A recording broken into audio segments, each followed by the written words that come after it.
जय श्री कृष्ण दोस्तों। हर हर महादेव। कैसे हैं आप सब? स्वस्थ और सुरक्षित होंगे, सुखी और समृद्धशाली होंगे। दोस्तों, आजकल ये काम बहुत ज़्यादा हो रहा है। हमारी प्रॉपर्टी, हमारी संपत्ति पर कोई दूसरा अधिकार जमा कर बैठ जाता है। कभी हमने अपने मकान में किराएदार रखे हैं और कुछ समय पश्चात ऐसा हक दिखाने लगते हैं किराएदार कि हमारी उनकी संपत्ति हो गई है। ऐसा यदि आपके साथ भी कोई प्रॉब्लम है, आपका किराएदार भी आपकी संपत्ति पर हक जमा के बैठा है, या आपका कोई ऐसा प्लॉट पड़ा हुआ है, कहीं रखा हुआ है, डला हुआ है और उस पर किसी अन्य ने अपना हक जमा लिया है, अपना अधिकार जमा लिया है। यदि कोई ऐसा आपका शत्रु जो बिना वजह आपको परेशान करता हो, यदि आपने किसी को पैसा दे के रखा है, वह आपका पैसा नहीं लौटा रहा है, ऐसी कोई भी परेशानी, बिजनेस में हमारे रॉबल, हमारे दुश्मन सामने हमारे खड़े हो गए हों, हमारा बिजनेस चलने नहीं दे रहे हैं, ऐसी सब समस्या, आपके विवाह योग्य बच्चे, शादी विवाह की उम्र निकल रही है, उनका संबंध नहीं जम पा रहा, संबंध होते होते कोई ऐसा कारण आ जाता है कि वह संबंध नहीं हो पाता। यह सभी समस्याएं ऐसी हैं कि कोई ना कोई परिवार इन समस्याओं से एक समस्या से ग्रस्त तो है ही। ऐसी कोई भी समस्या यदि आपके साथ भी है, आप भी कोई ऐसी समस्या से ग्रसित हैं, तो आप मेरे इस वीडियो को पूरा शुरू से अंत तक अवश्य देखें। अच्छा लगे तो लाइक करें। उससे पहले मैं आपसे एक रिक्वेस्ट करना चाहूँगी, आप जो मैं उपाय बता रही हूँ आप अवश्य करें। यदि आप ऊपर बताई हुई समस्याएं आपके साथ भी हैं तो आपको करना चाहिए, क्योंकि बिना करे हम समझ नहीं पाते हमारे लिए कितना फलदायक है। आप यदि मेरे चैनल पर नए हैं, पहली बार मेरी आवाज़ सुन रहे हैं, तो सब्सक्राइब करें। साथ ही आपका कोई रिश्तेदार, आपका कोई फ्रेंड, दोस्त परेशानी में है, तो आपको अवश्य यह वीडियो उनके साथ शेयर करना चाहिए। जितना ज़्यादा से ज़्यादा आप इस वीडियो को शेयर करते हैं, उतना ही ज़्यादा आप पुण्य के भागी बनते हैं। क्योंकि यदि गलत बातें हम शेयर ना करें तो कोई बात नहीं, करना भी नहीं चाहिए, लेकिन जो बात हमारे लिए फलदायक होती है, हमें अवश्य जो परेशानी में है, मुसीबत में है, उनके साथ शेयर करना चाहिए। आप भी अवश्य शेयर करें और पुण्य के भागी बने। अब मैं उस उपाय के बारे में बताने जा रही हूँ जो आपके लिए बहुत ही कारगर सिद्ध होने वाला है। गुड़ के बारे में आप अच्छी तरीके से जानते होंगे। ये मंगल ग्रह का कारक होता है। दोस्तों, जो गुड़ होता है वह मंगल ग्रह से जबरदस्त तरीके से जुड़ा हुआ होता है, साथ ही सूर्य ग्रह से भी। जो सूर्य के उपासक हैं, सूर्य नारायण को जल अर्पित करते हैं, उन्हें अवश्य थोड़ा सा गुड़ जल अर्पित करते समय डाल लेना चाहिए कलश में। इससे एक पॉजिटिव रिजल्ट मिलेगा आपको, बहुत ही अच्छा, आपकी ज़िंदगी में कुछ अच्छा होने वाला रहेगा। साथ ही आपके यहाँ कोई भी अतिथि आता है, आप शायद जानते नहीं हो, आप अपने घर के पूर्व दादी नानी वगैरह से पूछना, या आपके घर में कोई ऐसी जो ज़्यादा उम्र के लोग हैं उनसे आप पूछना। पहले एक रिवाज था, एक रीति थी कि जो भी घर में अतिथि आता था उन्हें सबसे पहले गुड़ और चना दिया जाता था। आजकल नए नए तरह के नाश्ते बाजार से बुलाकर या घर में बनाकर दिए जाते हैं, लेकिन वह इतने सिर्फ हम सामने वाले की मान सम्मान तो पूरा कर रहे हैं, लेकिन जो गुड़ और चना देने का एक कारण होता था वह यह है कि जो अतिथि आपके यहाँ आया है वह भगवान बनकर आया है और भगवान का दर्जा दिया जाता था अतिथि को।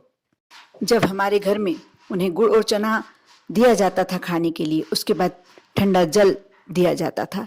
इससे हमारे सभी जो ग्रह होते थे, जो मंगल ग्रह, सूर्य ग्रह, ऐसे कुछ होते थे जो हमारे अच्छे नहीं चल रहे होते थे, उनमें सुधार आ जाता था। साथ ही आने वाले अतिथि को भी इसका बहुत फायदा मिलता था। यह रीति समाप्त हो गई है, ये रिवाज समाप्त हो गया है, लेकिन आज भी यदि हम हमारे घर में सुख संपत्ति चाहते हैं, हर दृष्टि से हम अपने आप को सुखी बनाना चाहते हैं, ऐश्वर्य की प्राप्ति चाहते हैं, तो कुछ हद तक हम ऐसा करके हम अपने आप को सुखी बना सकते हैं।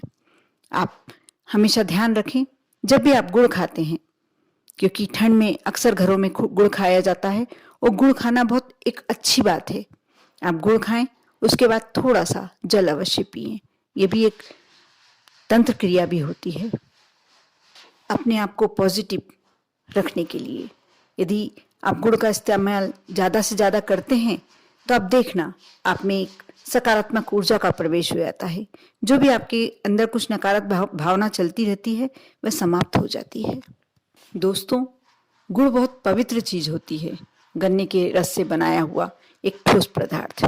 गन्ने का रस शायद आप जानते नहीं होंगे कि यदि माता लक्ष्मी को गन्ने का रस अर्पित किया जाए तो बहुत ही अच्छा आपको इसका रिजल्ट मिलता है।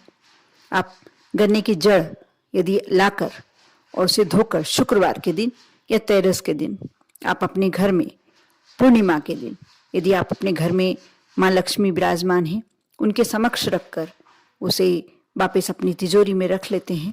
एक दिन रखे रहने दें। उठा के यदि आप अपनी हल्दी समर्पित करें और उसे उठाकर तिजोरी में रख लें, आप देखना आपके घर कैसे धन समृद्धि बढ़ जाती है, कैसे आपके घर में सब कुछ अच्छा होने लगता है अपने आप। दोस्तों, गुड़ ऐसी वस्तु है जो आपका मुंह मीठा करने के साथ साथ, आपका स्वास्थ्य अच्छा रखने के साथ साथ आपकी जिंदगी भी मीठी करता है। उसमें भी से भी सारी अशुद्धता निकाल देता है। यदि आप किसी कार्य के लिए जा रहे हैं, आप राइट हैंड में, सीधे हाथ में थोड़ा सा गुड़ का टुकड़ा लेके जाएं, निकले घर से और आगे जहां भी आपको एक पीपल का वृक्ष दिखे, मंगलवार क्या करने वाला उपाय है ये। आप पीपल का वृक्ष या बरगद का वृक्ष जहां रास्ते में दिखे, आप वहां ये गुड़ का टुकड़ा चढ़ा सकते हैं। आप निकल जाएं, आपका वह कार्य हमेशा सफल ही होगा। उस कार्य में आपको सफलता ही प्राप्त होगी। साथ ही यदि आप घर में कोई देवी देवता की पूजन कर रहे हैं, माँ लक्ष्मी की, श्री गणेश की, किसी की भी पूजन कर रहे हैं, यदि आपके यहाँ कुछ ऐसा मीठा नहीं है जिसे आपने बिना शक्कर का हुआ रखा हो या कोई मिठाई नहीं हो, तो आप गुड़ और धनिए का भोग लगाएं। ये सबसे शुद्ध और सबसे उत्तम वस्तु होती है भोग लगाने के लिए। सभी देवी देवताओं को गुड़ का भोग और धनिए का भोग समर्पित होता है और बहुत पसंद होता है, बहुत प्रिय होता है। आप करें, करके देखें। दोस्तों, अब मैं उस उपाय के बारे में बताने जा रही हूँ जो वीडियो के शुरू में जो समस्याएं बताई थी मैंने, उस समस्याओं का अंत करने के लिए आप यह उपाय कर सकते हैं। बहुत नॉर्मल और बहुत सिंपल सा उपाय है। पहले के घरों में पीतल के डिब्बे मसाला और अनाज रखने के लिए हुआ करते थे। यदि आपके घर में आज भी है तो ये पीतल के डिब्बे में करने वाला उपाय है। यदि कोशिश हो तो पीतल का डिब्बा आपके घर है तो कोशिश कीजिएगा कि पीतल के डिब्बे में ही करना है। यदि नहीं तो आप दूसरी धातु के डिब्बे में भी कर सकते हैं। बाकी 110% यदि आपको फायदा चाहिए तो पीतल का डिब्बा होना आवश्यक है। आप पीतल का डिब्बा ले लें और उसे अंदर से अच्छे से साफ करके, अंदर और बाहर दोनों तरफ से अच्छे से साफ करके, आप उसमें एक वाइट कागज ले लें, उसे चिपका दें अंदर डिब्बे की नीचे तली में आप चिपका दें और रोली जो कुमकुम होता है अब जल से घोल लें। उससे आप 9 अक्षर बनाए, उस पर 9 अंक लिखना है, सॉरी अक्षर नहीं अंक लिखना है आपको। 9 मंगल ग्रह का भी कारक होता है। साथ ही ये कार्य आपको मंगलवार को करना है, इसलिए आप 9 लिख के उसे अंदर जो चिपकाया है कागज में उसमें पहले 9 लिख लें। कुमकुम से लिखना है, लाल आप नहीं लिखाता है तो आप एक तीली में थोड़ी सी कॉटन लगाएं, उससे लगाकर लिखें, लिखा जाएगा। उसके बाद उसको सूखने रख दें। उसके बाद उसमें गुड़ रखें। आप देखना जो भी आपका घर में समस्या है, आपका किसी ने जमीन दबा ली है या पैसा रख लिया है या और भी कोई, यदि आपके शत्रु ज्यादा उग्र हो रहे हैं, आपको परेशान कर रहे हैं, ऐसी कोई समस्या है, आपके परिवार में तनाव है या आपके बच्चे कोई गलत लाइन पर जा रहे हैं, विवाह संबंधी समस्या, ये सारी समस्याओं का अंत हो जाएगा। आप करें विश्वास रखकर और श्रद्धा रख के। आपको श्रद्धा और विश्वास रखना तो बहुत जरूरी है। आप करके देखें, अच्छा लगे तो अवश्य आप कमेंट्स में ओम नमः शिवाय लिखना ना भूलें। आप पर और आपके पूरे परिवार पर भोलेनाथ की कृपा हमेशा बनी रहे। ओम नमः शिवाय।